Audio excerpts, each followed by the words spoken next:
Hi everyone, and welcome back to Bushel Park Golf Club. So thanks for joining me today on our next episode of On the Course with Danny. Today we're going to be tackling holes 9 and 10, so the closing one for your 9 holes and then the open one for your second 9. Now what we've got on these two is a par 4 and then a par 5. The first par 4 isn't particularly long, but it is a dogleg to the right, so really it's all about strategy and getting yourself into a position where you can get your best score. Now what generally will happen on this hole is we'll try and get you go as far left as we can the shorter you hit it.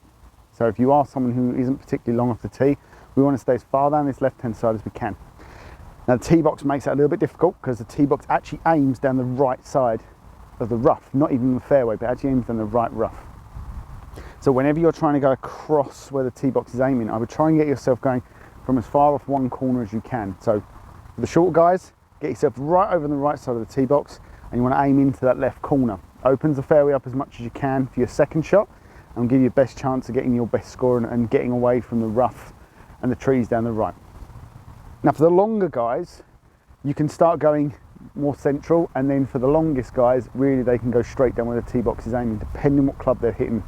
So today this is playing slightly downwind. I've got 3 wood in my hand and I'm actually going to play it more or less down the tee box. So I'm going right over this corner to give myself a nice short shot in for my second and give me the best chance of attacking the flags regardless of the position it's in.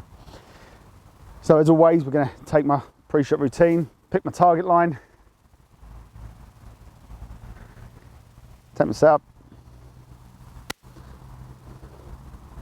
and pull the trigger.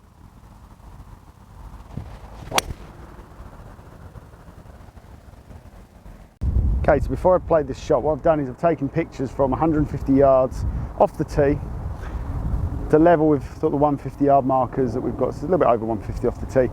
One from the right corner, one from the left corner of this fairway, and just showing you why I think it's really important to get yourself, the short hitters, to get down that left hand side.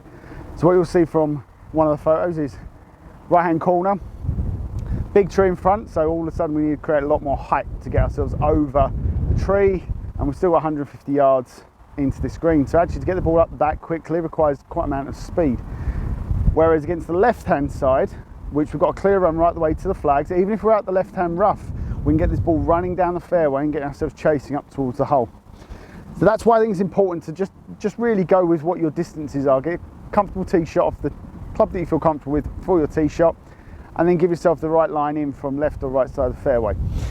So distance I've got after my tee shot is 101 yards. So ball's a little bit below my feet, but not really going to make much of a difference on this shot, but we are playing a shot that's downwind. So I'm going to play this shot as about 90 yards.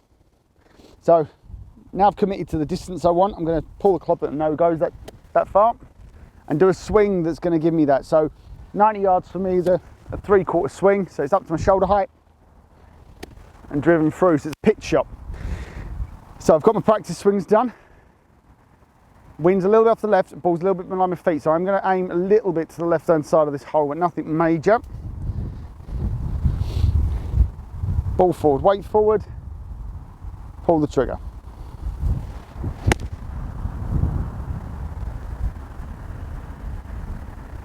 So yardage wise, absolutely spot on for my distance wise. Stayed a little bit left, didn't really come back.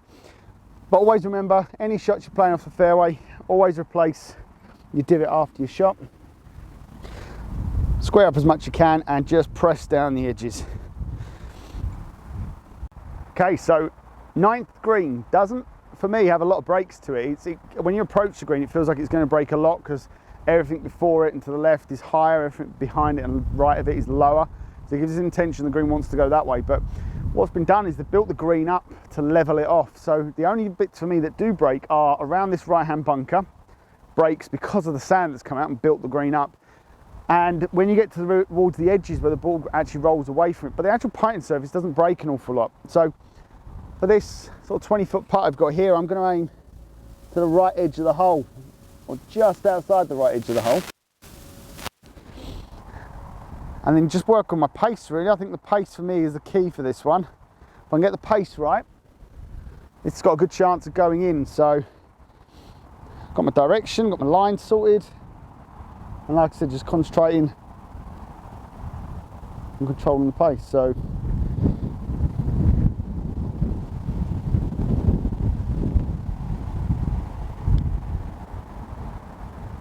There we go. So for me, biggest part of putting is all about your routine. So you've got to get into a habit of doing the same things every time. The only way you're going to do that is if you're practicing it. So you practice, play, competition, it all has to be the same. It doesn't matter what you're doing. If you've got a putter in your hands and you've got a ball going to a hole, you do your routine. And if you can do that, you'll find it follows a pattern, and then you'll get more confidence from it. And really you'll reap the benefits of having that routine in the first place. So we're going to go over to the 10th tee, and 10th's playing into wind today. So we'll show you how to play the hole, maybe a couple of different ways that you've not thought of before. So 10th hole, par 5. Really bringing out the driver for what potentially could have been only the first, second or third time really during this round for me, or for some of the longer hitters. But really this has got a lot of opportunities to open shoulders up a little bit. There's a lot of room out there if we're looking to try and, for the longer guys, get to the green in 2s and 3s. Big dog out, get it running down there and chasing down this fairway. And the whole fairway runs from right to left, so we can take it up the right hand side of the cluster of trees and let it turn its way in. Now today's into wind, so realistically the chance of me getting there with this sort of strong headwind is going to be limited, and I'm going to be hitting a long club in for my second. So realistically I'm going to want to make sure I hit the fairway, because then I can get myself over the ditch from my second comfortably without having to try and shift any shot, and then it gives me a better chance of attacking the flag with a scoring club. The problem if I miss the fairway here is I'm going to have to try and either lay up short of the ditch, which is going to be like 140 yards or so into the flag, depending on how close I can get it down there, or I'm going to have to really get a good hybrid or fairway wood out to run it over there, and again potentially bring the ditch into play. So what I'm looking for here is just to keep the ball flight down and create as much run as I can and find the fairway. So I'm not going to try and chase this one down. I'm peg the ball down a little bit lower. I'm going to move the ball back on a stance a fraction just to bring the loft down a little bit, and I'm going to create less curve here. So we're not looking to try and curve it too much in the wind. As soon as we try and create too much of a draw or a fade, this ball is going to be taken away from us and make it much harder to find the fairway.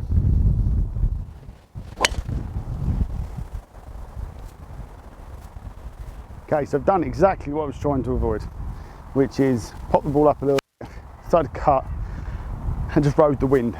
So I'm now down the right tree line, and I have 200 yards to the tree on the left hand side of this ditch. So been really penalised for the shot. Didn't hit it too badly, just rose up and caught the wind. So that's what I was trying to avoid, like I say. But now I've got to try and play something that's going to get me as far down as I can without bringing the ditch into play.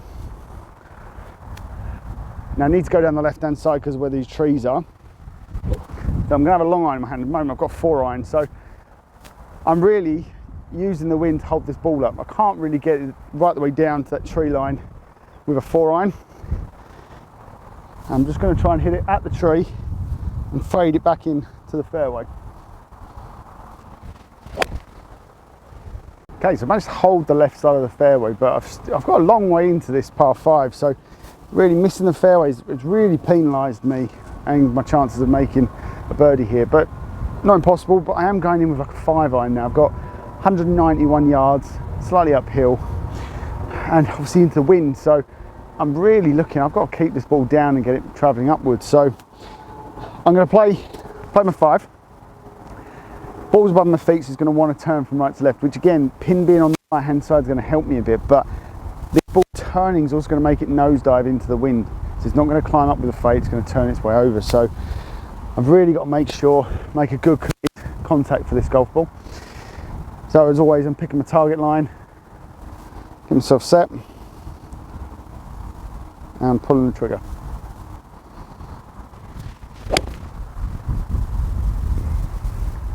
Okay, so before we get up to my putt, just going to take you into a shot that I know a lot of people do struggle with, and this when we've come up just short of the green, or we've pitched in, it's rolled down the slope, and we're pitching from the upslope onto a raised green.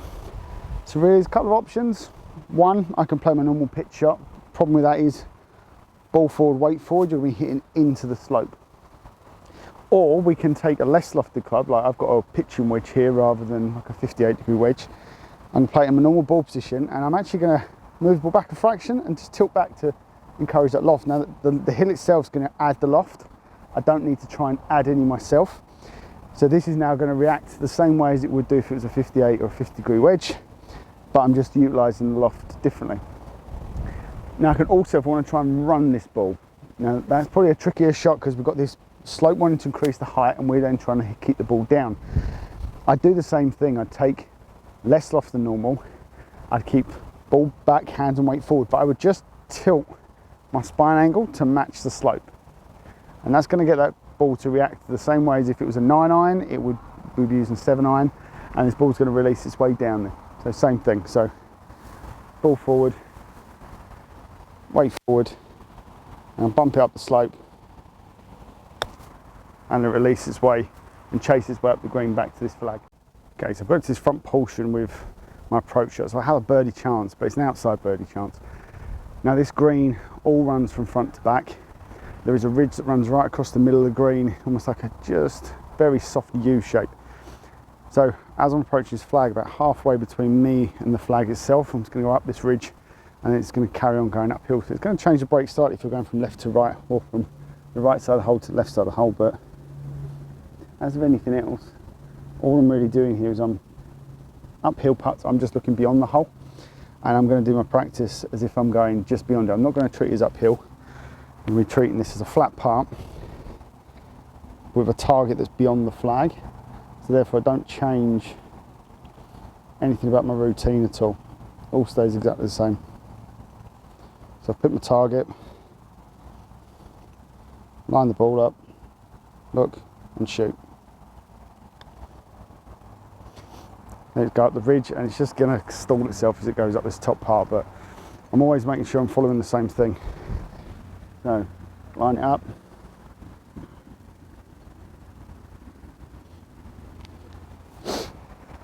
Rehearse.